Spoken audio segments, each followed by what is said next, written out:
अंतरिक्ष में मनुष्य का साहसी भ्रमण लेने से पहले हमने हमारे सामने खड़ी होने वाली संभावित चुनौतियों को समझने के लिए हमारे रोबोटिक एक्सप्लोरर वहां भेजे।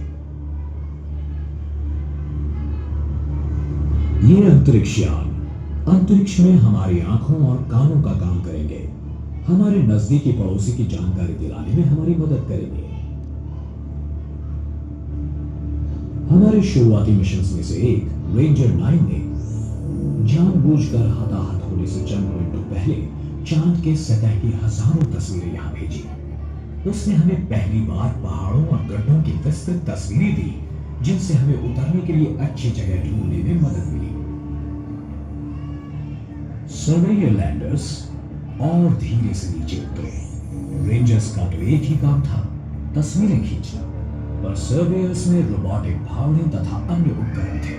उन्होंने चांद किन चीजों से बना है ये ढूंढने के लिए पहली बार प्रयोग किए। उनके पश्चात हमने रोवर्स को भेजा। रूसियों ने सरफेस पर 2 लूनाकार रोवर्स उतारे, जिनका वजन एक छोटी सी कार जितना था। पृथ्वी पर तैनात इंजीनियर्स ने उन्हें कई किलोमीटर की दूरी तक रिमोट से चलाया और चांद की जमीन की तस्वीरें ली और चांद की मिट्टी का परीक्षण किया।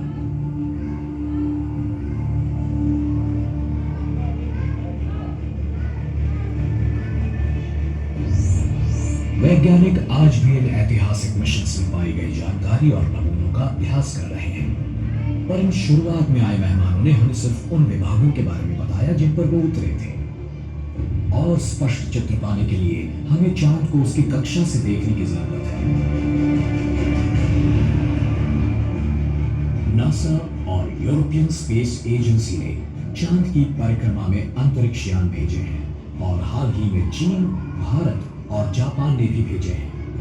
परिक्रमा में इन अंतरिक्ष यानों ने चांद का मैपिंग किया है, उसकी जमीन पर मिले रसायनों का कैटलॉग बनाया है और एक जगह से दूसरी जगह होने वाले गुरुत्वाकर्षण के सूक्ष्म बदलावों का मापन किया है।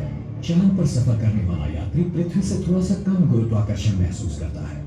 आप अभी जो महसूस कर रहे हैं उसका छठा हिस्सा। चांद की गहराई से उठा भूकंप यात्री को पूरी तरह से हिला सकता है। छोटा सा चांद बड़ी पृथ्वी की परिक्रमा करता है। जब वो महीने में एक परिक्रमा पूरी करता है, उसकी एक बाजू हमेशा पृथ्वी के सामने होती है। इसका मतलब है चांद की कई सारी जगहों पर 2 हफ्तों तक दिन की रोशनी होती है और 2 हफ्तों की रात होती है।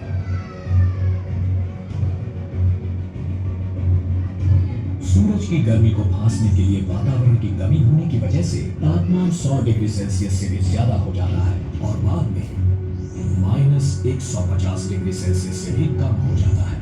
चांद के यात्री को तापमान में होने वाले इस विस्तृत उतार चढ़ाव का सामना करना पड़ता है, पर चांद के हर एक हिस्से पर इन चरम सीमाओं का अनुभव नहीं होता। ध्रुवों के नजदीकी इलाके में कुछ पहाड़ों पर हरदम सूरज की रोशनी होती है और कुछ गहरे गड्ढों में हमेशा अंधेरा होता है। एलक्रॉस नाम का एक अंतरिक्ष यान इन्हीं अंधेरे गड्ढों का अध्ययन करने एक तरफा मिशन पर निकला। इस अंतरिक्ष यान के प्रहार के प्रभाव से करोड़ों वर्षों से सूरज की रोशनी से छिपे हुए द्रव्यों का बादल निकल पड़ा। इस बादल के भीतर एयरक्रॉस डिटेक्टर्स को शुद्ध बर्फीला पानी मिला। ध्रुवों पर पाया गया पानी चांद पर लोगों के जीवन के लिए मदद कर सकता है। हम पानी पी सकते हैं और उसका उपयोग अनाज के लिए भी कर सकते हैं और ऑक्सीजन, हाइड्रोजन में उसका विघटन भी कर सकते हैं। हमें सांस लेने के लिए ऑक्सीजन जरूरी है, पर हम ऑक्सीजन और हाइड्रोजन का उपयोग रॉकेट का ईंधन बनाने के लिए भी कर सकते हैं। चांद पर अन्य संपदा भी है, जैसे एल्यूमिनियम, लोहा, सोना और प्लेटिनम भी।